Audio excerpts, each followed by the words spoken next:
Salut Roxane. Salut. Donc merci beaucoup d'être venue en si bonne compagnie. Merci. Puisqu'on est avec Zouzou. Oui, Zouzou, Mizuna, alias Mizuna. Oui, on l'appelle, voilà. Alors Roxane, on s'est rencontrés par l'intermédiaire de Guillaume Desjardins, donc, avec qui tu as tourné, entre autres, parce que tu as fait aussi plein d'autres choses. Tu as tourné dans des longs, beaucoup sur YouTube aussi, tu as fait du théâtre, tu as une expérience assez complète dans tous ces domaines-là. Donc est-ce que je peux te laisser te présenter, nous dire un peu qui tu es? Je pense que tu l'as bien fait. Je suis comédienne depuis un moment et plus récemment, je gagne ma vie aussi en tant qu'autrice. Ouais. Et j'ai fait un petit peu de réalisation et j'aimerais bien continuer dans cette voie-là. Voilà. Ok. Ouais, notamment Petit Cul. Oui, donc un dessin animé. Ouais. Voilà, j'ai fait un court-métrage qui s'appelait Le jeune lui va si bien. Et j'aimerais bien continuer comme ça. Trop chouette. Et donc, pour parler un peu de ta formation de comédienne, toi, tu as commencé comment ?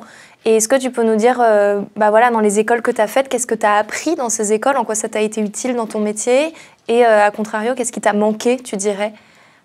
Alors, moi, j'ai commencé le théâtre un peu au lycée, vaguement, avec un de mes meilleurs amis qui s'appelle Hugo, qui m'avait inscrit, qui m'avait dit, il faut que tu fasses du théâtre, tu vas voir, on va se marrer. Okay. Et j'ai vraiment pris goût et j'ai fait les cours Florent ado. Ouais.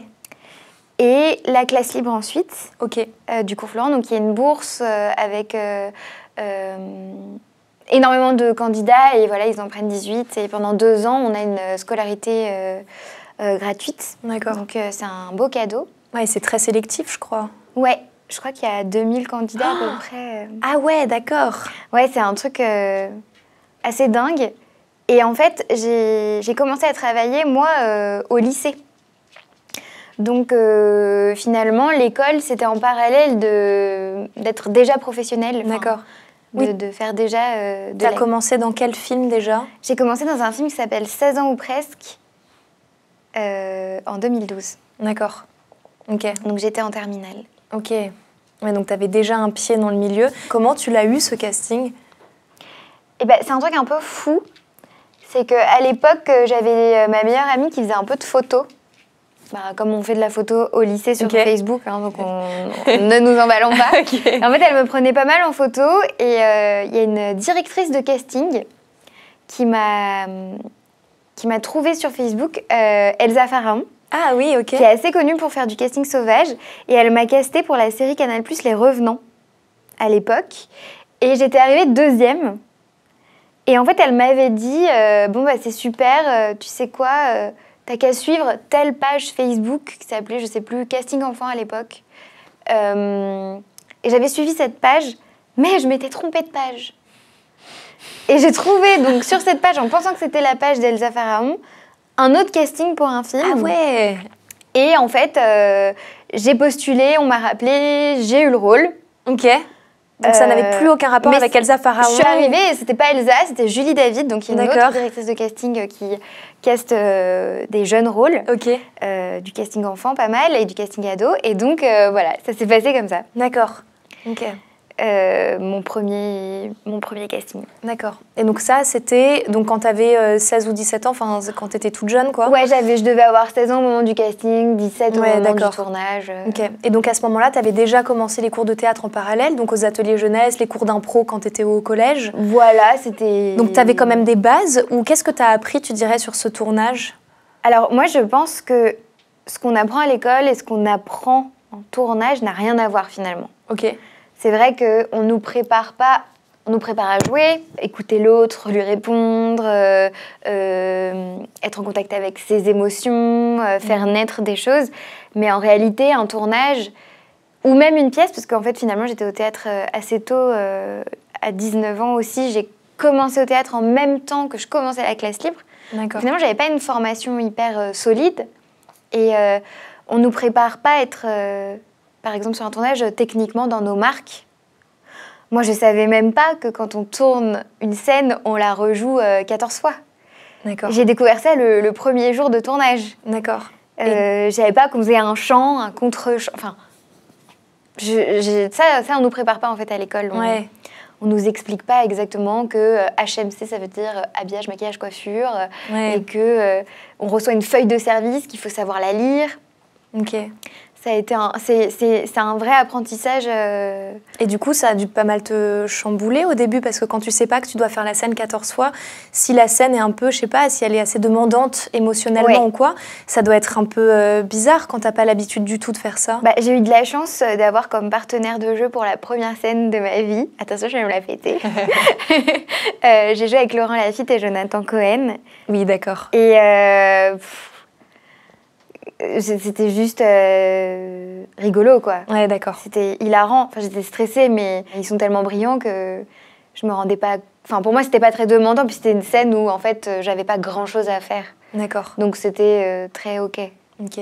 Et j'ai eu de la chance parce que sur mon premier tournage, quand t'es mineur, en fait, t'es accompagné ou par tes parents. Bon, moi, mes parents...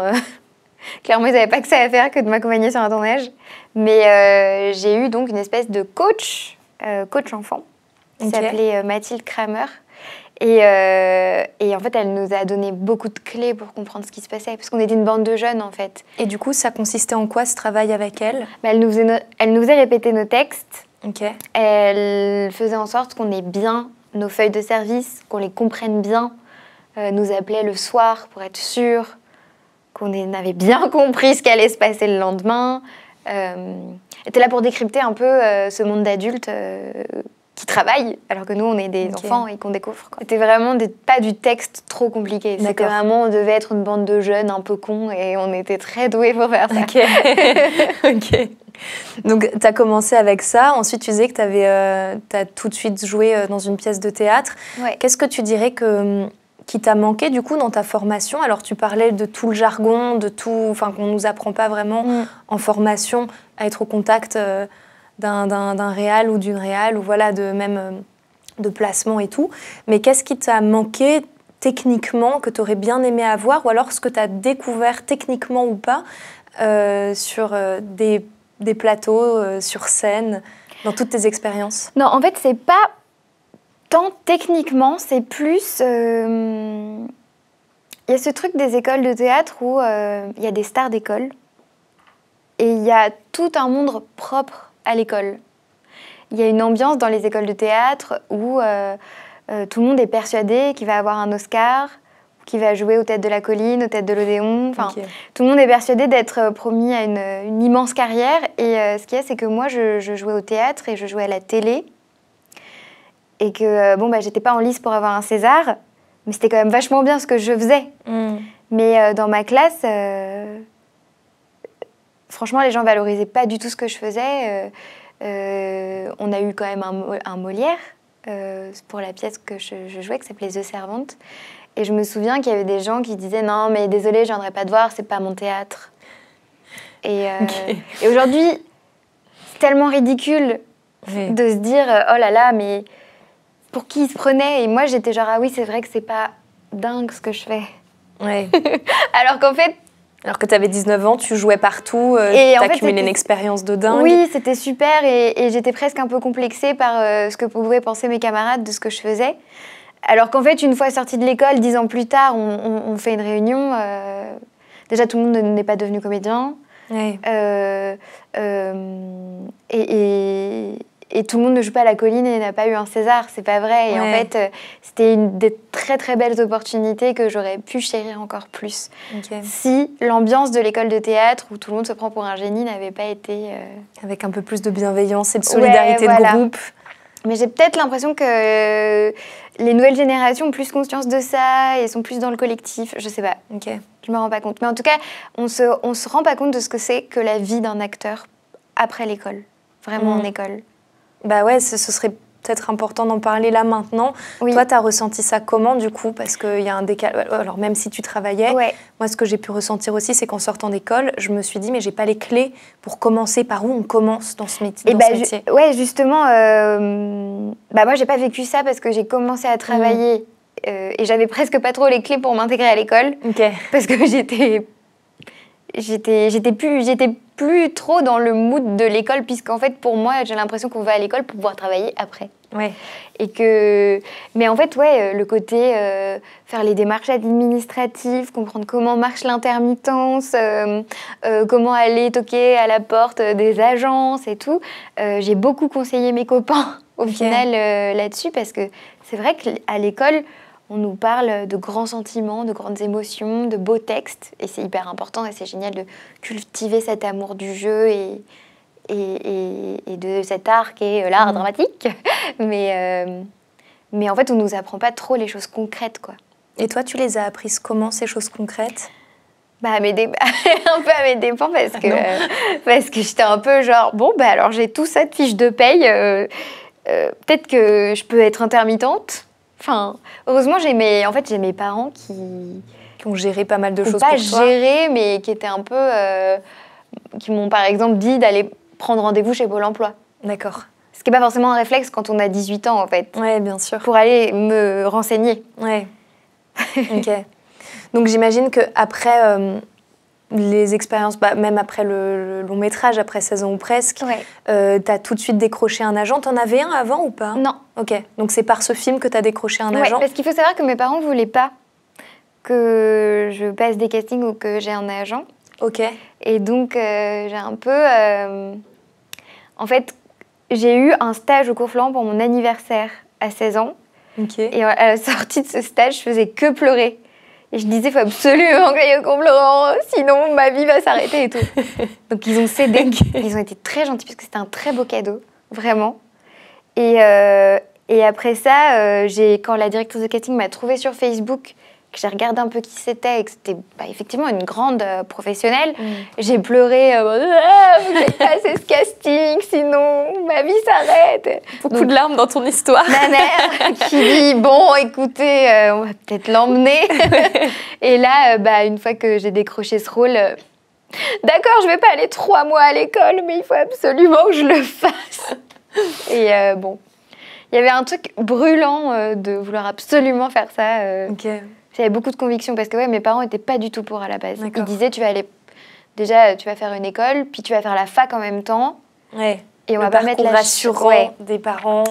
Alors qu'en fait, la fac de théâtre, j'ai pas du tout envie de cracher dessus, mais je pense que c'est très intéressant. On apprend plein de choses, mais je suis pas sûre qu'à la fin, il y ait beaucoup d'emplois à la clé, quoi. Ouais, ça te met pas un pied dans le concret, quoi. Alors que là, justement, tu avais un pied dans ton métier. C'est qu'en fait, le mieux, c'était de suivre ça et d'aller... Ouais, ok. Et du coup, donc, ça s'est un peu enchaîné naturellement pour toi, tu dirais, après, une fois que tu as eu ton agent, c'est elle qui te proposait des rôles ou comment toi, tu faisais les démarches pour aller choper des rôles à droite à gauche? Alors, il y a eu plusieurs mondes entre lesquels j'ai navigué. Il y avait le théâtre où en fait j'ai rencontré mon premier metteur en scène sur un tournage à Budapest dans un film Disney tourné en anglais avec Olivia Rodrigo et où j'étais perdue parce que j'ai tourné 2 mois en anglais et je parlais pas un mot d'anglais. J'avais complètement menti au casting. Et du coup, il y a un Français qui est arrivé sur le tournage et j'ai dit « S'il vous plaît, monsieur, est-ce que vous voulez bien dîner avec moi ce soir ?» Et Thierry Harcourt, adorable, m'a dit « évidemment, ma pauvre. » C'est là, ça fait 1 mois que je comprends rien, quoi. Ah ouais, c'était pas au tout début, ça faisait 1 mois que t'étais perdue dans le jus, quoi. Ça faisait un moment que j'étais là. Et en fait, on a dîné ensemble avec un autre acteur et ça me faisait tellement de bien que quelqu'un parle français. Oh non. Et en fait, il m'a rappelé après, il m'a dit « Tiens, je monte une pièce aux têtes de poche, est-ce que ça te dirait de... » D'accord. Et donc après, avec cette pièce, j'ai continué dans le théâtre parce que des gens m'avaient vue sur scène, donc m'ont appelé pour jouer dans d'autres pièces. Ok. Pour la télé, c'était plus mon agent, effectivement, où j'ai enchaîné des séries ou comme Sam sur TF1 ou des téléfilms, genre Les Filles du Plessis ou quoi. Ça, c'était vraiment avec mon agent, tout ce parcours télévisuel et les Parasites sur YouTube qui ont fait que, en fait, on était juste une bande de copains au final et j'avais rencontré Bastien. Je vais te demander comment tu as intégré le réseau Tout est YouTube. Entremêlé. C'était sur mon tout premier tournage, donc 16 ans ou presque. J'ai vu Bastien dans La Figure. Je suis allée le voir parce que je venais de le voir dans un film de François Ozon au cinéma. Ah oui. Dans la maison. Ouais. Et je lui ai dit, je t'ai trouvé super et tout. Et quelques temps plus tard, il m'a dit, on part à Tours avec des potes demain, est-ce que tu veux venir? Et du coup, j'y suis allée. C'est comme ça que les 48 heures se sont enchaînées pendant de nombreuses années. De nombreuses années. Enfin, je sais pas si ça a duré si longtemps, tant d'années. J'ai l'impression que ça a été très condensé. Enfin, il y a très eu beaucoup de choses. Une année où on faisait, je sais pas... Pardon, je regarde Guillaume. 3 ans, quoi. 3 ans de 48 heures, ouais. 2 ans peut-être. Je sais pas, on en faisait beaucoup en tout cas. On a beaucoup voyagé dans la France. Et donc toi, tu dirais que par rapport au casting, c'est plutôt tu te faisais contacter par l'intermédiaire de ton agent ou parce que les gens t'avaient vu, ou tu as déjà été dans une démarche d'aller chercher des castings, d'aller démarcher, d'aller te vendre auprès de Dircast, d'agents ou de réal? J'ai eu beaucoup de chance parce que j'ai pas eu à le faire jusqu'à peut-être il y a 2 ans. Parce que je pense que y a un truc chez les comédiennes qui est un peu compliqué de l'âge, autour de 30 ans. On en parlait, non, il y a pas longtemps toutes les deux. Ouais. Et il y a ce truc où il a fallu quand même que je sais pas, j'ai fait 2 stages pour rencontrer un peu des Dircast et tout, pour essayer de prévenir un peu le fait qu'on ait oublié que j'ai grandi. Parce que c'est vrai que ça fait presque 10 ans que je joue les ados. Enfin, que j'ai joué tellement longtemps les ados, j'avais un peu envie de dire coucou, je suis une adulte maintenant. J'ai grandi, vous m'avez peut-être pas vu ans. vieillir, mais j'arrive à un âge où je vais pouvoir jouer des rôles plus matures.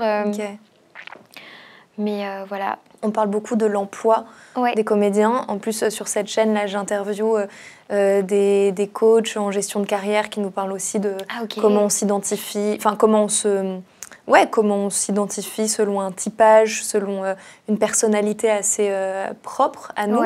Et j'allais te demander si toi, tu avais réussi à cibler ton emploi et comment cet emploi, il évolue et comment tu arrives à le faire évoluer parce que tu as joué les ados pendant très longtemps, mais maintenant, tu entres dans une époque de ta vie où tu as peut-être envie de montrer autre chose.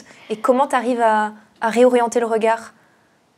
Alors, c'est marrant cette histoire d'emploi parce qu'au final, je me rends compte que moi, j'en ai pas eu tant que ça des emplois, parce que j'ai eu la chance, mais vraiment la grande chance, qu'on m'écrive des rôles où on se dise, par exemple, je sais que j'ai eu la chance que ce soit Guillaume Desjardins, on dirait qu'il n'est pas là, que ce soit Guillaume Desjardins, Mathieu Liénard, vraiment il y a des gens qui m'ont écrit des rôles en disant mais oui, tu peux le faire, pas de souci, et c'est des rôles qui sont assez loin de moi. Ouais, d'accord.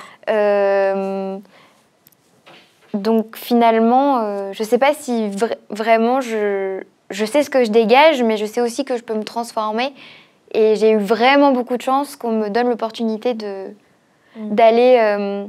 dans du contre-emploi potentiel. Oui. En tout cas, d'élargir un peu la vision et de sortir de ton côté adolescente que tu as pu faire pendant longtemps. Ouais, parce que j'ai pu jouer, par exemple, la militante féministe dans les années 70, comme...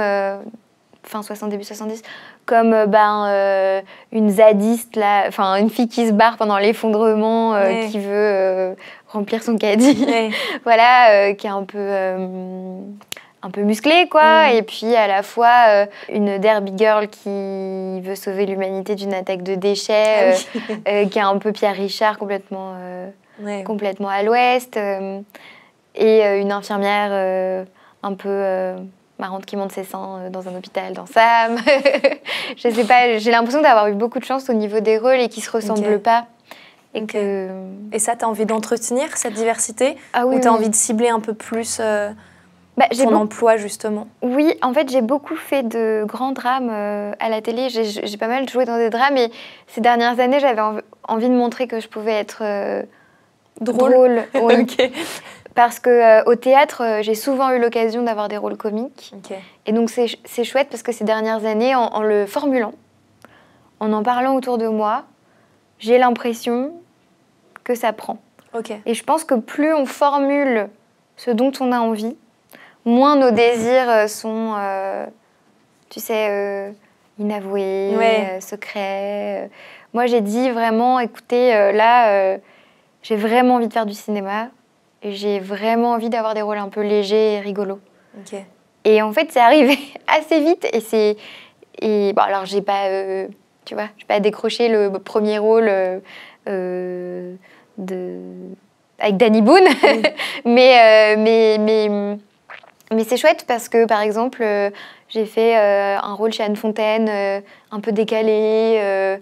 Pareil pour l'attaque des déchets, c'est un truc un peu décalé. Ou même 3615 Monique, qui est une série... alors, c'est pas du cinéma, mais... C'est réalisé par Guillaume Renusson. Oui, tout à fait. On va peut-être en parler après dans la direction d'acteur, parce que je sais qu'il fait partie mes préfs. Ouais, de tes préfs dans la direction d'acteur. Mais peut-être pour revenir au stade casting, parce que ça, c'est une question qui déjà m'intéresse et intéresse pas mal de comédiens et comédiennes, c'est savoir comment toi, tu te prépares pour un casting. Alors, je pense qu'il y a des préparations différentes selon que tu te prépares pour un casting ou pour un rôle. On viendra peut-être à la préparation du rôle. Mais comment tu abordes le travail vraiment de manière très concrète? Est-ce que tu appliques une méthode de travail? Est-ce qu'à chaque casting, tu as une méthode différente? Est-ce que tu bosses, je sais pas, accompagné avec un coach ou une coach? Comment tu abordes le travail entre le moment où tu reçois ton texte et le moment où tu arrives en salle de casting? Alors, moi, j'apprends mon texte. Déjà, je pense que c'est important. Ouais. Vraiment, on a tendance à oublier, tu vois. J'ai l'impression qu'il y a 1000 méthodes, etc. Et qu'en fait, déjà, commençons par apprendre le texte. Et puis, en fait, je me fais ma petite popote imaginaire. Donc, par rapport à quoi? Par rapport au passé de ton personnage, au rôle, par rapport à... C'est vrai que moi, j'invente plein de choses, je vois plein de choses quand je lis un texte. Et je me dis, qu'est-ce que je peux proposer de fort? Pourquoi est-ce qu'on me prendrait moi et pas une autre? Parce que le tout, c'est pas de bien jouer, c'est pas d'être lisse. Enfin, c'est pas la meilleure élève qui va arriver, qui connaîtra le mieux son texte et qui aura noté plein de trucs dans un carnet qui va avoir le rôle. L'important, c'est qu'est-ce que je peux apporter de moi à ce rôle. Et c'est vraiment tout ce qui compte. C'est vrai que je réfléchis un peu aux vêtements aussi. J'essaye de, sans arriver en robe d'époque, si c'est un film d'époque, d'amener des petits éléments qui pourraient évoquer l'univers. Et voilà, évoquer un peu l'univers. Mais c'est tout. Et donc, quand tu parles de propositions fortes et de faire passer par son prisme, comment toi, tu arrives à faire passer par ton prisme? Parce que c'est pas forcément intuitif déjà de savoir ce que c'est qu'une proposition forte. Alors, sur cette chaîne, je pose beaucoup cette question aux gens qui sont les principaux intéressés. Mais toi, ça correspond à quoi, par exemple, faire une proposition forte? C'est pas facile. Parce que pour moi, c'est clair, mais... oui, qu'est-ce que je peux vraiment mettre de personnel? Comme, par exemple... Ça va être dans ton énergie, dans ta façon de parler? Voilà, c'est ça. Des petites mimiques que je peux avoir, ou je sais que, cette rupture, je vais rajouter cette chose très personnelle que j'ai quand je parle, ou ce geste, ou cette chose qui est vraiment à moi, et qui fait que je travaille aussi beaucoup sur le corps. Et on fait du yoga ensemble. Mais pour moi, c'est hyper important d'être dans mon corps et de proposer quelque chose aussi dans le corps. C'est pas juste c'est pas juste une tête qui parle, quoi. C'est que si je joue quelqu'un de coincé, je vais me rédifier et tu vois, trouver ce petit geste avec les mains. Ou il y a plein de choses qui passent aussi dans le corps. Ok, trop bien. Ouais, donc c'est vraiment essayer de trouver ce qui fait sa spécificité. On en revient toujours un peu à la même conclusion qui est de se connaître finalement. Oui, voilà, sans fabriquer, sans en faire des caisses. C'est ça. Donc c'est faire un choix assumé. C'est toute la différence entre le surjeu et faire un choix assumé ou une proposition forte ou avoir un parti pris, mais sans tomber dans la caricature. Et ça, je trouve ça difficile à cerner. Mais plus on est proche de soi, moins on va être une caricature. À moins d'être quelqu'un de... À moins d'être un peu bizarre, à moins d'être Zouzou qui saute partout pendant 10 minutes dès qu'elle voit quelque chose. Mais tu sais que je me suis vraiment inspirée de Zouzou pour le rôle dans Attack of the Living Trash, enfin l'attaque des déchets, vraiment sur France TV Slash, où c'est une fille qui a plein d'idées, mais en fait c'est pas toujours de très bonnes idées, et plein d'enthousiasme et toujours pleine d'amour. Je pensais beaucoup à mon chien. Tu pensais à Zouzou et t'essayais de penser comme elle et de se dire c'est quel peut être son rythme et c'est quoi ses ruptures dans sa tête, quoi. Qu'est-ce qui la motive? Ok, bah là je pense que c'est pas grand-chose en ce moment. Non. Mais... Ok, trop bien. Et donc ça va être un peu le même travail que tu vas faire pour aborder un rôle? Ou pour aborder un rôle, est-ce que tu vas bosser de manière... Je sais par exemple que moi, quand je vais travailler, alors même pour un casting, je vais travailler vraiment, même sur les intentions, je vais essayer de préciser au maximum mes intentions, mes actions physiques, mes verbes d'action. J'ai interviewé Joe Blatchley qui nous a parlé de cette méthode des actions physiques. Et c'est une méthode que j'aime beaucoup mettre en pratique parce que ça rend très concret et ça ancre dans le réel un texte. Est-ce que toi, tu vas faire ça pour préparer un rôle ? Est-ce que tu vas l'aborder, comme tu disais, de façon plus physique, moins intellectuelle ? Est-ce que tu as une méthode pour bosser tes rôles ? Alors, moi, quand je reçois un scénario fini avec le rôle, je mets des post-it partout à chacune de mes scènes. Je surligne en jaune fluo. Et j'essaye de voir un peu quel va être le parcours du rôle pendant le film ou pendant l'épisode. Enfin, ça dépend de ce que tu tournes. Et de se dire comment je vais réussir à doser sur tout le long du film pour que le personnage ait un parcours intéressant et qu'on ne laisse pas au hasard une scène. Enfin, je ne sais pas comment t'expliquer ça, mais comment doser en fonction de où on se trouve dans le film. D'accord. Et ça, c'est hyper important pour moi. Le parcours du personnage. D'accord, donc ça va être une répartition de l'énergie aussi et même, par exemple, je sais pas, si tu as la scène du climax où c'est une très très forte intensité, tu vas travailler toute la montée en puissance parce qu'on tourne évidemment jamais, enfin pratiquement jamais dans l'ordre. Jamais, c'est pour ça que les scripts sont si importantes et qu'il faut jamais hésiter à aller retourner voir la script pour dire on en est où. On en est où là dans le film déjà, parce que t'as pas forcément, quand tu tournes je sais pas 50 séquences, tu sais plus bien sûr. où t'es dans le film. Toi tu vas faire un dosage, comment ça se manifeste concrètement? Alors par exemple, je prends en exemple une série dramatique où je jouais une jeune femme dont la meilleure amie est morte et donc au fil des épisodes elle mène l'enquête, elle est très froide avec l'enquêtrice et finalement elle se lie d'amitié et voilà, bref. Donc en lisant la série, je me suis dit, oulala, il y a écrit, elle pleure, elle hurle à toutes les scènes. Ok. Donc moi je me suis dit, c'est pas possible, je peux pas pleurer et hurler. Déjà il faut avoir... un peu de caractère et se dire que parfois, ce qui est écrit en didascalie, c'est pas la meilleure solution. Et pas hésiter à dire, voilà, donc j'ai une autre proposition. D'accord. Dites-moi ce que vous en pensez. Ok.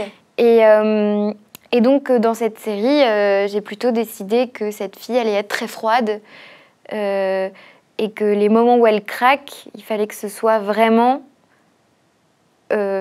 justifié.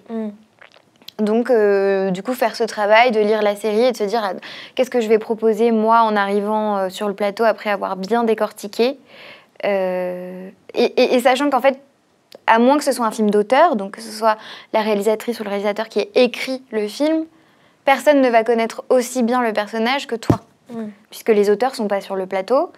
Donc, il ne faut pas hésiter à imaginer un maximum de choses, pouvoir proposer un maximum de choses. Quand tu dis imaginer un maximum de choses, c'est... par exemple, pour ce rôle-là, moi, je trouvais que mon personnage avait une fixation un peu bizarre avec l'enquêtrice. Donc, je suis arrivée un matin en disant, je pense qu'elle est amoureuse de l'enquêtrice. Donc, c'est écrit nulle part, mais moi, c'est vraiment ce que je ressens. Tu te crées des enjeux personnels. Voilà. Un peu plus élevé pour avoir plus de choses à perdre en fait dans telle ou telle scène où il y a une confrontation, où tu dois être froide. Voilà. Donc tu sais que tu es amoureuse, donc il faut que tu joues d'autres choses. Et même j'ai proposé une toute petite phrase dans une scène à un autre moment pour qu'on comprenne qu'en fait elle n'aimait pas les hommes et que potentiellement, voilà, Ça sous-entend qu'en fait, elle est amoureuse de l'enquêtrice. D'accord. Et donc, cette série s'appelle J'ai menti. Je crois que vous pouvez la trouver sur Disney+. Okay. Et c'est avec Camille Lou, du coup, l'enquêtrice. Et non, en fait, quand c'est pas un film d'auteur écrit par le réalisateur, et même si c'est écrit par le réalisateur ou la réalisatrice, il faut pas hésiter à proposer. Parce qu'on est vraiment là, pas pour être des bons élèves qui apprennent leur texte et qui jouent. On est là aussi pour apporter de nous et apporter de la profondeur en fait au personnage. En tout cas, moi, c'est comme ça que je vois mon travail. Ok, trop chouette. Et si on te dit non, c'est pas grave. Ouais, au moins tu auras proposé et après tu te fonds tu te conformes aux directions. On aurait pu me dire, Roxane, non, tu pars trop loin, c'est pas intéressant. Mais au pire, on te dit non. Ouais, ok. Mais là, pour le coup, on m'a dit, ah bah oui, c'est vrai, c'est pas bête. D'accord. Donc en fait, ton réflexe de comédienne, ça va être en plus de bien comprendre la situation, ça va être d'essayer de t'augmenter toujours les enjeux. Surtout que parfois, ils sont un peu faibles. Okay. Ça peut arriver que... notamment parfois quand on tombe sur un programme qui doit sortir régulièrement, que parfois tous les personnages ne soient pas développés au même niveau. C'est toujours intéressant de connaître son personnage, de se connaître et de se dire tiens, qu'est-ce que je pourrais apporter de plus. Et vraiment, au pire, on te dit non. Tout à l'heure, tu nous disais que tu avais joué dans 3615 Monique, dans la saison 2, qui est réalisée par Guillaume Rénusson. Et je crois que ça a été une très très bonne expérience pour toi en tant que comédienne dans la direction d'acteur. Et du coup, j'imagine que tu as été confrontée à des bons et des mauvais directeurs d'acteurs. Et on va pas citer qui que ce soit, mais est-ce que tu pourrais nous dire ce qui fait la différence pour toi entre un réal ou une réal qui dirige bien ses comédiens? C'est quoi leur approche? C'est quoi leur façon de communiquer avec leurs comédiennes et comédiens? Il y a plusieurs choses. La meilleure chose que j'ai entendue sur la direction d'acteurs de tout court, c'est Sébastien Poudrou, qui était mon prof en classe libre pendant un semestre, qui nous avait dit, vous savez, ça sert à rien de dire à un acteur qu'il est pas bon, qu'il a mal fait, parce qu'en fait, un acteur, il a aucun intérêt à être mauvais. Lui, tout ce qu'il veut, c'est être bon, puisqu'en plus, c'est vraiment... c'est pas quelqu'un qui bâcle un dossier parce qu'il en a rien à foutre. Là, c'est toi que tu représentes. Ouais. Donc, t'as, a priori, aucune envie d'être mauvais. Donc, tu vas forcément faire de ton mieux. Et qu'un directeur d'acteur ou une directrice d'acteur vienne te voir et te dise c'est pas bien, ça va pas te faire avancer. Et ça te met pas très en confiance. Ça te met pas en confiance. Pour continuer le travail aussi, ouais. En fait, c'est tout ce qu'il ne faut pas faire. Toi, tu as déjà été confrontée à une mauvaise direction d'acteur et ça ressemble à quoi une mauvaise direction d'acteur, que ce soit entre les prises, dans l'énergie qu'un directeur d'acteur peut dégager? Est-ce que ça peut être communicatif? Est-ce que ça peut être non-verbal aussi, une mauvaise direction d'acteur? Genre quelqu'un qui te dit rien entre les prises? Est-ce que ça peut moi, je préfère quelqu'un qui dit rien. Ok. Parce que, à force, comme je me connais, je sais quand je fais n'importe quoi ou que ça va. Ok. Enfin, je me dis, je sais pas comment dire, mais en fait, c'était Laurent Lafitte qui m'avait dit ça. Pour apprendre, j'avais dit comment tu fais pour apprendre à jouer.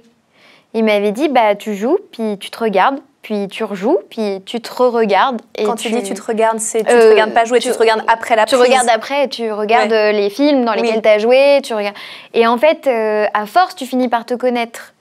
Et tu te dis plus, ah non, j'étais trop moche de ce profil-là. Ah non, c'est horrible, je suis horrible. Moi, je me dis plus du tout ça. J'ai l'impression que je regarde une autre femme. Je me dis, tiens, qui est cette comédienne blonde avec une frange? Effectivement, là, je pensais donner ça, mais c'est pas le cas. Ah oui, donc quand je fais ça, ça sonne comme ça, d'accord. Et je prends note dans ma tête, donc je sais a priori comment être juste à force. Enfin, voilà. Après, si t'es pas dirigé, enfin, être dirigé, tu peux être très bon, quoi. Ouais, bien sûr. Je me dis que quelqu'un qui dit rien, a priori, je me dis que je peux peut-être éviter les pots cassés. T'as une petite marge de manœuvre pour ensuite reproposer autre chose après. Donc limite, tu préfères quelqu'un qui te dira rien plutôt quand tu sais. Que quelqu'un de contrôle fric qui a une idée en tête, mais qui ne laisse pas place à l'interprétation du texte. Parce que quand on est acteur, on est interprète. Comme un musicien va interpréter une partition à sa façon, un comédien va interpréter le texte à sa façon. Et il y a des réalisatrices qui vont te chanter la phrase. Et je trouve qu'il n'y a rien de pire pour que ça sonne faux. Ouais. Parce que c'est peut-être sa musique, mais c'est pas la musique du comédien. Ouais. Donc, cette mélodie va probablement pas être aussi bien que s'il avait trouvé sa propre mélodie. Oui, bien sûr. Et ça arrive beaucoup. Quand j'étais jeune, ça m'arrivait parce que les réalisatrices étaient un peu la gamine, là, tiens, tu vas dire tata de pâté de feu. Et moi, j'étais pas... Par manque de confiance, en fait. Oui, par manque de confiance envers le comédien ou la comédienne. C'est horrible, du coup, ça doit fragiliser énormément parce qu'on doit se dire qu'on ne sait pas pourquoi on est appelé. Et puis, ça veut dire aussi qu'on peut aussi se remettre en question en tant que comédien ou comédienne quand on a affaire à des gens comme ça, quoi. Et surtout, moi, je savais que c'était pas forcément... ta façon de faire. C'était pas ce qu'il y avait de plus juste, en fait. Ouais. Et j'ai de moins en moins rencontré ce cas de figure, et aussi parce que j'ai vieilli, faut le dire. mais voilà, et donc c'est là où ça m'a apporté beaucoup de liberté de travailler avec les Parasites, par exemple, où on avait, on n'avait pas tout à fait le même âge, mais presque, et où, en tout cas, on était au même niveau. On débute, vas-y toi joue ça et moi je te filme et lui machin, et en fait il y avait ce truc où chacun faisait sa part et où on pouvait proposer un maximum de choses, et où justement on parlait de Guillaume Desjardins, du coup, l'autre Guillaume, ou Guillaume Renaud, mais qui ont un peu cette approche de prendre l'acteur comme il est et de lui faire confiance vachement, tout en le dirigeant, en l'amenant un peu plus par là ou un peu plus par là, mais en étant vraiment preneur de ce qu'il propose. Ouais. Et en travaillant avec la matière que toi tu offres et que tu es, en fait. Et en disant jamais non, ça va pas du tout, c'est nul, ça n'existe pas. Parce que, en plus, pour être nul, il faut vraiment... Enfin, tu vois, rien n'est jamais vraiment nul. Oui, et puis quand tu arrives sur un projet, a priori, c'est qu'on t'a choisi parce qu'on te voulait, parce que tu corresponds au rôle, et au bout d'un moment, il n'y a plus trop de nul, quoi. Tu disais que certains metteurs en scène, ou réalisateurs ou réalisatrices, prennent la matière, font avec la matière qu'ils ont sous les yeux, donc toi, en l'occurrence, parce qu'on parle de toi. Oui. Est-ce que ça te met en confiance, toi, qu'on te laisse la première proposition, que tu fasses ta première proposition, ou tu as besoin d'être vachement... Je mets juste ça de côté, Zouzou, parce que c'est pas bon pour les petits chiens, les pinces en plastique. Est-ce que tu as besoin qu'on te mette très en confiance et qu'on te fasse sentir que ta première proposition sera valide, sera valable, et qu'ensuite on te dirige, ou tu as envie qu'on... T'as envie qu'on soit un peu plus précis? Plus je dis ça, moins la question est précise. Non, je comprends ce que tu veux dire. Tu veux qu'on coupe? Ça va pas ou quoi? Ma choupette, j'aime ton enthousiasme. Mais tu vas pas me manger en live. Tu peux lui dire descends. Descends, Zouzou. C'est bien. Petit doigt, c'est bien. C'est bien. Alors, pardon, je reprends ma question. Donc, toi, en tant que comédienne, est-ce que tu aimes bien que le réal ou la réal te laisse la première prise et te fasse une entière confiance dans tes propositions de début, qui voient un peu où tu vas instinctivement dans la scène, ou tu aimes bien être très cadré? Moi, j'aime bien quand, avant de tourner, déjà, on se prend 5 minutes... Tu vois, et on se dit, bon, alors qu'est-ce qui se passe? On se rappelle ce qui se passe. En général, on l'a vu en amont, on a discuté, ou on a même fait des répétitions, potentiellement. Mais j'aime bien qu'on se prenne 5 minutes, puis en général, c'est ce qui se passe. En général, il y a la réalisatrice ou la script ou le script qui vient, et on reprend le texte et on se dit, voilà, qu'est-ce qui se passe? Et ben moi, j'avais pensé à ça, et qu'est-ce que t'en penses? Oui, pourquoi pas, essayons, montre-moi.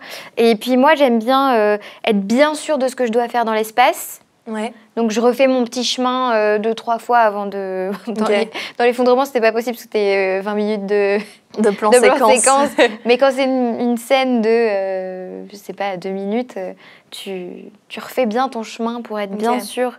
Et une fois que tu es libéré de la technique... Oui, que tu as tes repères physiques dans l'espace et tout. Que c'est bien clair. Là, tu peux justement laisser place à un petit peu d'impro, un petit peu de...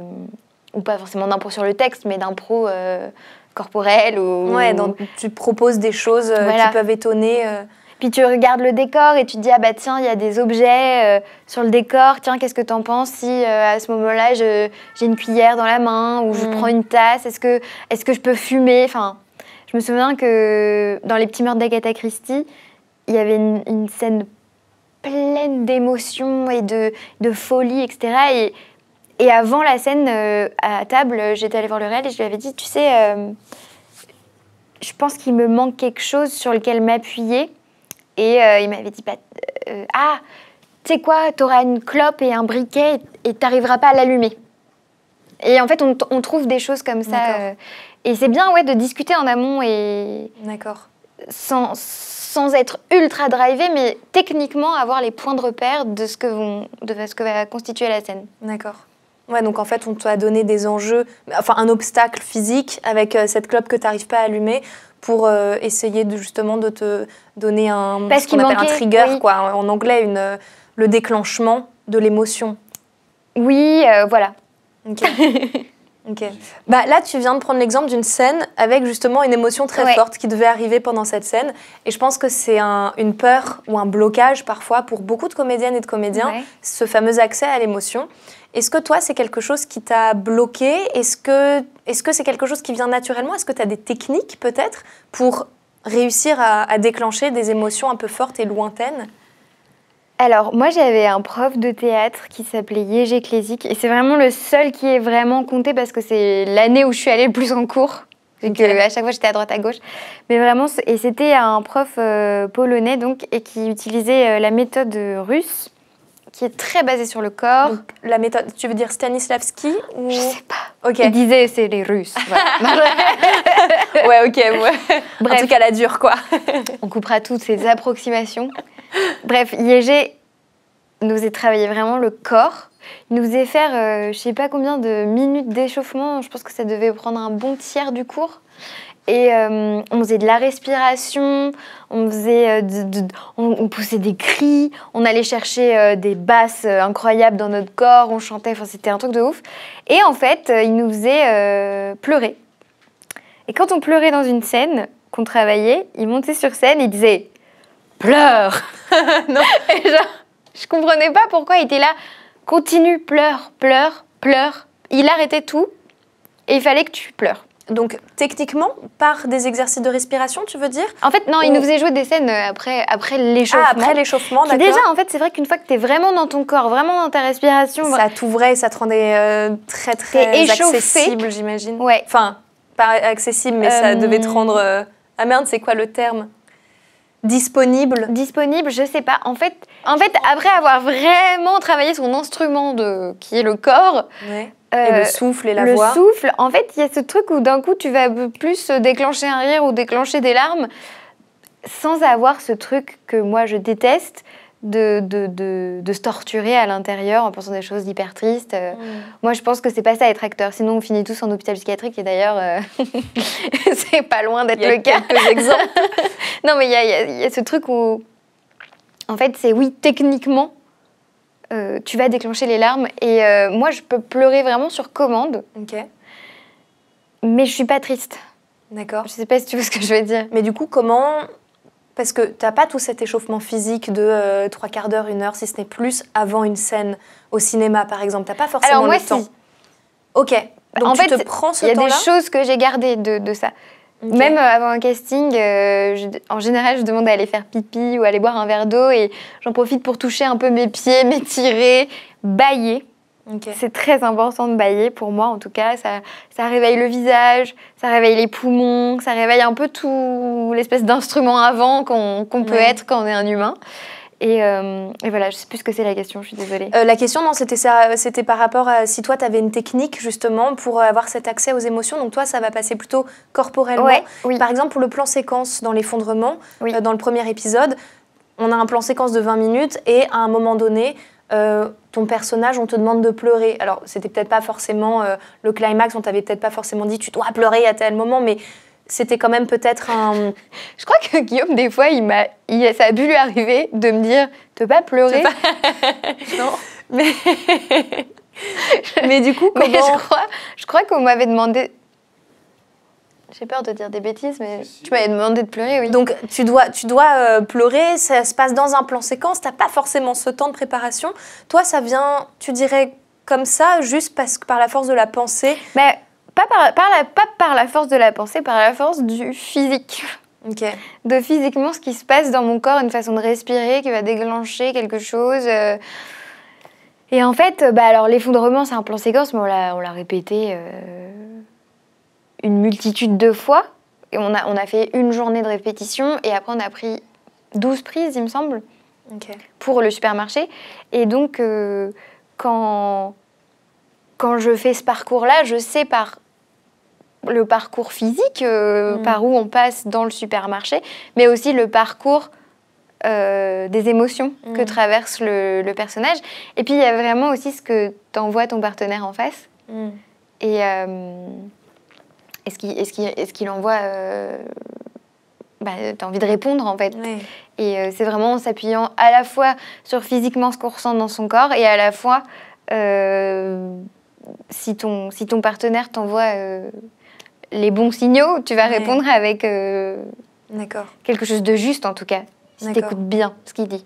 Ouais, donc c'est pas quelque chose que tu vas pas enterrer toute ta famille avant une prise ou quoi. C'est pas un truc sur lequel tu peux t'appuyer. C'est quelque chose enfin, les gens font ce qu'ils veulent, mais moi je suis un peu contre. Parce que je viens travailler. Je viens pas ni faire une thérapie, ni devenir folle.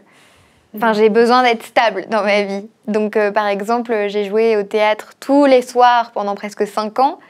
Si à chaque fois j'enterrais toute ma famille, je serais pas bien. Ouais. Tu vois. Ouais. Donc, c'est un métier être acteur. C'est pas... on a tendance à mettre beaucoup de romantisme autour des acteurs torturés, etc. Ça reste un travail. Il faut quand même être stable, quoi. Être ancré, être solide et pas partir... Moi, je déteste les profs de théâtre qui étaient là et quelle est ta relation avec ton père, tu vois. T'es genre, mais déjà, ça te regarde pas. Et si j'ai besoin d'aller chercher de ce côté-là, c'est secret et c'est ma tambouille d'acteur, tu vois. Ouais. Et on n'a pas... En fait, il n'y a pas de recette magique. Et auquel cas, chacun a sa recette et il faut que ça reste un petit peu... un peu son truc à soi, quoi. Un peu son petit truc secret, sacré, qu'il faut chérir. Enfin, on a tout un jardin à cultiver et voilà. Mais je trouve ça intéressant, en tout cas, d'avoir ton approche et de savoir que si un jour on peut être en blocage, parce que ça peut arriver des blocages, de pas se remettre en question en tant que comédien ou comédienne, mais de se dire que non, il y a des trucs techniques qu'on peut apprendre, qui existent, c'est des outils qui sont à notre disposition, qui s'apprennent en cours. Mais parce qu'en plus, c'est pas toi, Julie, par exemple, qui doit avoir cette émotion. Oui. C'est le personnage de Bertha qui doit avoir cette émotion. Donc, il faut que ça vienne aussi de la situation et du partenaire en face qui n'est pas... Jean-Pierre, mais qui est le personnage de Robert. Pardon, il y a plein de prénoms. Bertha et Robert. Mais donc c'est Bertha et Robert qui échangent des émotions. Donc en fait, il faut pas tout mélanger non plus. Ouais. Ok. Et donc quand on a un blocage, il faut surtout se dire, c'est pas moi Julie qui a un problème, et c'est pas Julie qui a un blocage. C'est le rôle qui doit tout vivre. C'est pas... Pardon, je sais pas si c'est clair. Mais... Si, c'est très clair, mais je trouve ça hyper rassurant d'avoir ton point de vue par rapport à ça, parce que on peut vite, on est quand même dans une limite assez floue entre à quel moment c'est nous, à quel moment c'est le personnage. Enfin, bon, on est dans la zone grise, quoi, par rapport à ça. J'avoue que je me confonds pas avec le personnage du tout, quoi. Oui, c'est un jeu, tu interprètes quelqu'un et tu vas trouver le côté ludique et tu essayes de trouver des choses, tu le ramènes un peu à toi pour amener ta patte et pour mettre ta personnalité dessus, mais ça reste un jeu. Oui, c'est fini. Et en fait, personne n'est mort. Ouais. Et en fait, tout va bien. Ouais. Ok. Et je crois que tu as déjà fait l'expérience de diriger des gens, parce que déjà, tu as réalisé Le jaune lui va si bien. Ouais. Est-ce que tu as, donc, dans ton expérience de directrice d'acteur, est-ce que toi, tu as des outils ou est-ce que tu as une façon de travailler en particulier ou comment, est-ce que tu attends des comédiens et comédiennes qui se conforment à ta façon de travailler ou est-ce que toi, tu vas vers les comédiens et comédiennes, tu vas les chercher dans leur zone de confort et est-ce que tu essayes de les cibler pour ensuite élargir le champ? Je ne sais pas si c'est très clair ma question.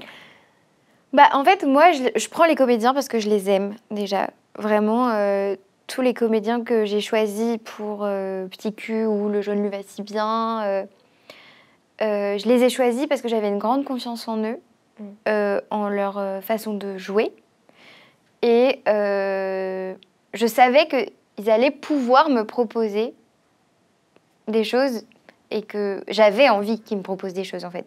J'avais pas une idée préconçue de ce qu'ils devaient faire. Il y a vraiment ce truc de se laisser surprendre par ah tiens, telle actrice, qu'est-ce qu'elle va faire, quoi. Et c'est ça qui est un peu merveilleux, c'est d'avoir écrit un texte et de l'entendre dire, et de se dire ah c'est fou. Alors parfois c'était pas du tout ce que j'avais imaginé vraiment, mais pourquoi pas. Je prenais la proposition, j'essayais de l'amener un peu plus vers moi, mais il faut laisser aussi ce truc vivre. Ouais. Oui, tu regardes où sont les instincts des comédiens et tu les prends pour ça aussi. Oui. D'accord. Et après, quand tu les diriges, t'es quel genre de directrice d'acteur, tu dirais? Bah, j'ai tendance à dire exactement ce que je te disais tout à l'heure, que m'avait dit Poudrou. Je dis toujours c'est bien. Ouais. Mais est-ce qu'on peut essayer un peu plus, comme ci ou comme ça D'accord. Donc d'abord voilà. tu rassures et ensuite tu suggères. Peut-être parfois repréciser un peu les enjeux, dire en fait il se passe exactement ça et toi ce que tu veux c'est ça. Repréciser un peu ce que veut le personnage si c'est pas clair en tout cas. D'accord. Ok. Ouais, donc tu reviens encore une fois au texte, à la situation, à ce qui se joue, ce que le perso a à perdre ou à gagner, donc dans des choses très concrètes en fait. Et je me souviens que par exemple,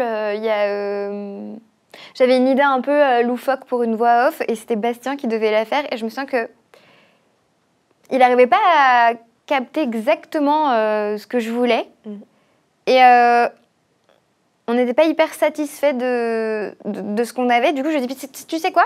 Propose-moi complètement autre chose. Invente autre chose. Oublie mes indications et fais comme toi tu voudrais. Et en fait, en passant par là, on a reprécisé un peu et en fait, on est arrivé à quelque chose qui nous plaisait tous les deux. Des fois, on a une idée qui n'est pas faisable en fait. Et il faut savoir faire avec le comédien qu'on a. Tu vois, genre, tu disais Bastien, juste pour préciser, c'est Bastien Huguetto. Ah oui qui est un très mauvais comédien, non, qui est un super acteur. Et donc, du coup, il y avait ce truc où je me disais, bon, lui, c'est un très bon acteur, je ne remets pas du tout ça en question. C'est peut-être que ce que j'ai en tête n'est pas assez précis, ou ouais, c'est ça, que ça lui parle pas, donc on va essayer de voir où est-ce que lui, ça peut lui parler. Et est-ce que dans ton travail, tu as déjà rencontré, que ce soit en tant que comédienne ou réal, est-ce que tu as déjà rencontré des gens avec qui c'était très compliqué de travailler, d'autres comédiens ou comédiennes par exemple, qui avaient une façon de travailler qui était très hermétique? Moi, je crois que j'ai eu de la chance parce que j'ai pas de souvenir de comédiens avec qui c'était très dur de travailler. En fait, souvent, même si quand on est en off, ça colle pas, même si on n'est pas, tu vois, connecté, ou même que parfois on s'entend pas, ça peut arriver, tu vois. Quand tu rencontres des centaines de personnes, tu peux pas devenir meilleur pote avec tout le monde. Une fois que ça tourne, finalement, le texte est écrit de manière à ce que les comédiens se parlent, donc souvent, ça va le temps de la scène, puis après on dit couper, et puis après on se parle plus. D'accord. Enfin, je sais pas comment dire. C'est déjà arrivé que je m'entende pas hyper bien avec des gens à qui je tourne, même si c'est hyper rare. Mais ça n'a pas nuit au travail au sein de la scène à deux, quoi. Non, il y a un truc en comédie qui est un petit peu compliqué. C'est quand les acteurs sont pas généreux. Et par exemple, tu vas pas respecter la césure de l'autre. Enfin, il y a des chutes un peu dans un dialogue de comédie. Et donc, toi, tu as tes points de chute et tu sais que là, ça fait rire, là, ça fait rire. Oui, tu as ton rythme. Là, ça fait rire. Qui provoque la comédie, en fait. Que tu vois encore plus au théâtre, mais une fois que tu connais ce genre de mécanisme en vidéo aussi, ça marche. Et que la personne en face veut faire rire plus que toi, au-delà du respect du texte, et va te casser tes moments de chute. Ça, c'est très dur. C'est du sabotage, en fait. C'est horrible. Ouais, au-delà du sabotage, c'est vraiment un truc d'ego et parfois c'est pas ultra conscientisé, mais c'est le côté un peu je tire la couverture, quoi. D'accord. Et donc ça, t'as déjà eu affaire à des comédiens comédiennes comme ça? Oui, ça arrive. Dans ces cas-là, c'est quoi comment tu réagis par rapport à ça? Bah moi, j'hésite pas bonjour. J'hésite pas à le dire. J'avoue que maintenant, comme je suis un peu plus âgée que quand j'ai commencé, je peux dire, écoute, franchement, là, je voudrais que tu me laisses. Zouzou. Là, par exemple, c'est ce que fait Zouzou. Non, Zouzou, reviens. On a la mise en scène parfaite d'une comédienne qui essaye de tirer la couverture à elle. Qui se fiche du texte imposé et de la situation imposée. Elle devait jouer le chien qui dort. Et en fait, elle veut faire rire. Elle a fait une propale. Elle veut faire rire et tant pis pour la chute des autres. Mais donc oui, tu disais que toi, t'hésites pas à le dire, du coup, ouvertement. À dire, mais sans être énervée ou quoi, tu vois, de dire, là, c'est vrai que moi, mon texte, ça serait sympa que je puisse caler ça, tu vois. Et puis souvent, c'est bien pris ou c'est mal pris, mais c'est pas... En fait, c'est pas grave. Il vaut mieux dire... En fait, ce qui est important, moi, ce que je répète tout le temps, c'est que ce qui est important, c'est le produit fini, c'est le film. Qu'on se soit... qu'on se soit disputé pendant le film ou pas. Comment j'ai élevé cette chienne. Donc, oui, ce que je disais, c'est qu'il ne faut pas hésiter à communiquer et à faire tout ce qu'il faut pour que le film soit bien. Parce que c'est tout ce qui restera. Qu'on se soit engueulé avec son partenaire de jeu, qu'il y ait eu des problèmes de météo, que tu aies été malade, que quoi que ce soit, on s'en fout. Personne ne le saura. Oui, l'important pour toi, c'est le produit fini et c'est l'objectif de tout le monde, La seule chose qui va rester, c'est le film. Et donc, il faut qu'il soit bien. Et donc, il ne faut pas hésiter, en fait, à dire... là, je suis malade, j'ai besoin d'un Doliprane. Est-ce que quelqu'un a un Doliprane Enfin, en fait, il y a aucune demande... Bon, à part un hélicoptère, ou je sais pas, tu vois, mais il n'y a aucune demande complètement dingue de dire... Laisse-moi finir ma phrase, laisse-moi... faut pas avoir peur, puisque de toute façon, vraiment, l'intérêt de tout le monde, c'est que le film soit bien. En tout cas, j'espère que c'est l'intérêt de tout le monde en général, mais il faut vraiment pas hésiter à parler, à dire s'il y a un problème, à parler au réal, à parler à la prod. Enfin, s'il y a quoi que ce soit sur un tournage, il faut régler les choses et pas les subir. Et après on se dit mais c'est marrant, la comédienne elle est un peu coincée, elle est un peu bizarre et tout, parce qu'en fait tu t'étais énervée ce jour-là. On fait quand même un métier, que ce soit comédien, comédienne ou réal, ou enfin bon, des métiers artistiques de base où on doit gérer avec des phases de haut, et c'est trop bien, et des phases de creux et de grosses vagues, et c'est moins bien.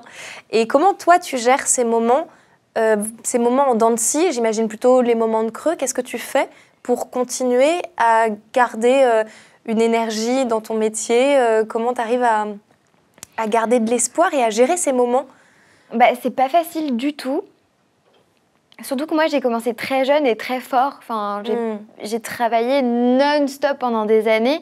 Et forcément, il y a un moment où, même parce que j'ai arrêté le théâtre, j'y reviendrai probablement un jour, mais pour l'instant, c'est pas encore le cas. Et j'avais passé vraiment toute ma vie au théâtre. Donc, pendant 5-6 ans, tous les soirs, j'étais sur scène ou en tournée. Et le jour où ça s'est arrêté et que j'avais des périodes entre les tournages, effectivement, de rien, c'était pas facile parce que je me définissais par mon métier, en fait. Je me suis rendu compte de ça, qu'en fait, j'avais beaucoup de mes amitiés qui étaient nées avec le métier de comédienne, que je vivais beaucoup pour ça, que ma vie était calquée en fonction de mon métier. Et j'ai appris à avoir une vie en dehors, en fait. À me dire que j'ai besoin de passion à côté qui ne soit pas mon travail, comme tout le monde, en fait. Comme les gens qui ont un CDI et qui, le week-end, vont faire du vélo ou du placo dans leur maison de campagne. Voilà, c'est ça. Et alors, ça a vachement joué, cette histoire. Donc, je rénove une maison en ruine, comme tu le sais. Oui. Et j'apprends les métiers du bâtiment. Oui, je vois sur ton Instagram, tu as un Instagram où on peut suivre toutes tes aventures. Suivre mes aventures de rénovation de bâtis anciens. Mais en fait, c'est un peu what the fuck. Et en même temps, je trouve ça cool parce que ça fait autre chose. Enfin, même quand je rencontre des gens pour le travail et que je me présente comme comédienne et que je parle de ça, je trouve que ça raconte aussi quelque chose de ma personnalité de plus. Ouais. Et que ça fait un pont de discussion et de... En fait, c'est important d'avoir d'autres passions et de pas jouer sa vie. Je pense que c'est même pas très engageant quand tu rencontres des comédiens qui jouent toute leur vie sur un casting.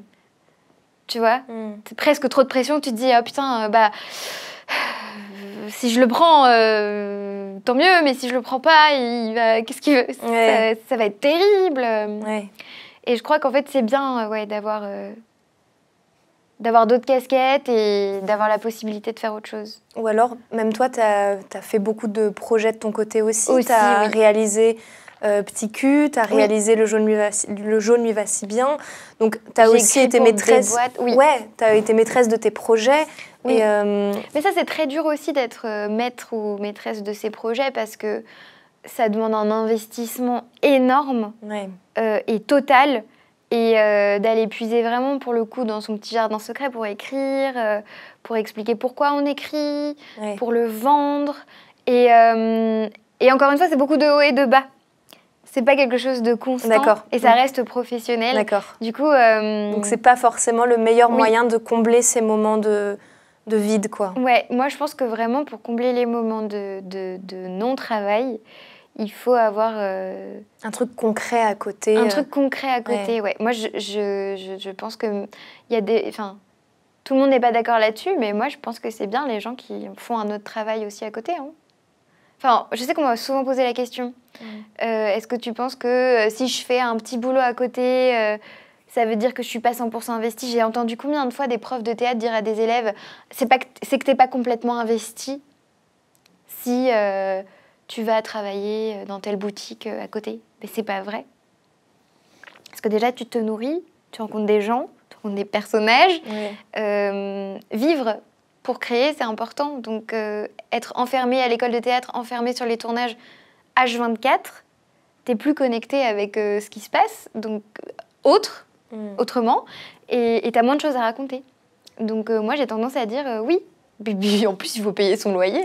Donc, il y a un moment, si t'as pas de travail, évidemment que c'est important d'aller voir ailleurs pour trouver des sous et continuer de vivre. Mais les castings arrivent quand même assez peu régulièrement. Il n'y en a pas tous les 2 jours. On n'a pas un casting tous les 4 matins quand on est acteur. Hélas, ou pas, mais en tout cas, c'est la réalité. Si, tu vois, moi, je travaille quand même assez régulièrement. J'ai pas du tout de casting tous les 2 jours. Hein. Oui, bien sûr. Donc, je peux me permettre d'aller à la campagne rénover une maison. Mais que ce soit ça, ou que ce soit un autre métier, ou que ce soit une passion sportive, ou... on a besoin de se nourrir d'autres choses. Ok. Voilà. Du coup, ça va peut-être rejoindre ma dernière question sur le dernier conseil que je demande à la personne interviewée. Sur un conseil que toi, tu aurais bien aimé avoir un peu plus tôt, ou quelque chose que tu as compris de ton métier et que tu aurais bien aimé mettre en pratique, ou alors que tu as été contente d'avoir au moment où tu l'as eu, ce déclic? De nouveau, je dirais que l'important, c'est le film. Ce qui reste, c'est le film. Donc, ou le projet. Et apprends ton texte. Ok. Moi, je suis assez timide et j'étais toujours hyper impressionnée par ces gens, par ces acteurs qui prennent toute la place, qui parlent fort, qui rigolent. Toute l'équipe est fan d'eux, tu vois, qui font tourner un peu le monde autour d'eux. Et des fois, je me disais, mais en fait, peut-être que moi, je ne suis pas assez, ou que je suis trop timide. En fait, non. L'important, c'est de connaître son texte, d'être à l'heure et de bien jouer. Ce qui reste, c'est le film. Enfin, Et ne pas se définir uniquement par son travail de comédien. Je pense que c'est important. Et qu'est-ce que j'aurais aimé qu'on me dise? Si, ça rejoint ce qu'on se disait au tout début, c'est que ça sert à rien de fabriquer, il faut partir de soi, vraiment. Qu'en fait, pour être juste, dans la vie, on est juste. On se dit pas genre, oula, elle est complètement fausse, cette personne qui traverse la rue, elle traverse vraiment mal la rue. Non, c'est faux. En fait, tout ce qu'on fait est juste. Donc, même si c'est pour être excentrique, des personnages excentriques, des personnages hauts en couleur, il faut vraiment partir de soi. D'accord. Et voilà. Ok. Bah, trop bien. Bah, merci Julie. Merci beaucoup à toi. On se retrouve vite pour notre cours de yoga et certainement une petite session Kalinou avec Zouzou. Quand elle aura fini de se lécher les fesses, n'est-ce pas? Non, vraiment, merci beaucoup Roxane. C'était trop chouette. Merci à toi. Hyper généreux dans tes conseils. Bah, merci à vous. Cœur sur toi. Et cœur sur toi, Zouzou. On sait que tu en veux, ça y est, tu vas pouvoir faire des Kalinous.